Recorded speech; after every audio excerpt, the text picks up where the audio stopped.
কারণ আমি যদি এখন বলতে থাকি আপনাদের মনে অনেকই কষ্ট লাগবে। বাংলাদেশে বহু লোক আছে নিজেকে সুন্নি দাবি করে, নিজেকে আহলে সুন্নাত ওয়াল জামাত দাবি করে।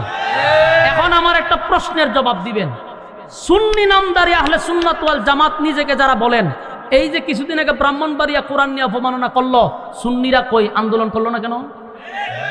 একটা সুন্নি আন্দোলন করছে কোরআন অপমান নিয়ে? আন্দোলন করে নাই। আল্লাহকে বাউল নামক ফাউলে গালি দিল, আল্লাহর শানে বেয়াদবি করলো, একটা নামদারি সুন্নিরা কোনো ব্যানার থেকে আন্দোলন করছে? বরং বহু মাজার পূজারী, খাট পূজারী, সিন্নি কুরেরা বাউলের পক্ষে কথা বলছে। যারা নিজেকে সুন্নি দাবি করে করে মানুষের কান গরম করতেছেন, মঞ্চ গরম করতেছেন। প্রশ্ন আমার একটা, কোরআন নিয়ে অপমান করলে আপনার প্রতিবাদ নাই, আল্লাহর শানে বেয়াদবি করলে আপনাদের প্রতিবাদ নাই, নবীর বিরুদ্ধে কথা বললে আপনাদের প্রতিবাদ নাই। আপনারা খালি জিলাফির মিছিল করেন। হ্যাঁ, একেবারে বন্ডামি বাংলাদেশের মানুষ সারাই দিবে, একবারে বন্ডামি সারাই দিবে। শিক্ষিত সমাজ বন্ডামি 16 বছর করছেন, এই বন্ডামি বাংলাদেশ আর খাইব না। এখনের মানুষ সচেতন। আশ্চর্য হয় নিজেকে সুন্নি দাবি করে কোরআন অপমাননার যে করল ব্রাহ্মণবাড়িয়াতে একটা প্রতিবাদ এই সমস্ত ভণ্ডটি করে নাই। নবীরে গালি দিল তারা প্রতিবাদ করে না, কিন্তু নবীর নাম বেচ্চা বেচ্চা জিলাপি আর তুষার সিংহে খায়। এখন নবীকে গালি দিলে আমরা মাঠে ময়দানে নেমে রক্ত দিতে প্রস্তুত, এদেরকে মাঠে পাবেন না। 12ই রবিউল আউয়াল ছাড়া এরা জীবনে কোনোদিন মিছিল বাইরে না।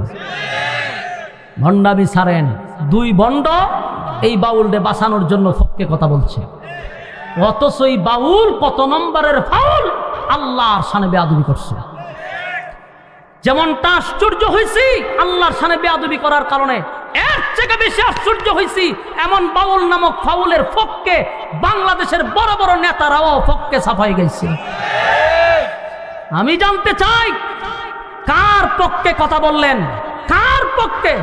যেই ব্যক্তিটা আমার আল্লাহর শানে বেয়াদবি করছে, যেই ব্যক্তিটা কোরআনকে নিয়ে সূরা নাস নিয়ে সে যেভাবে ব্যঙ্গ করছে, আপনি তার পক্ষে কথা বললেন?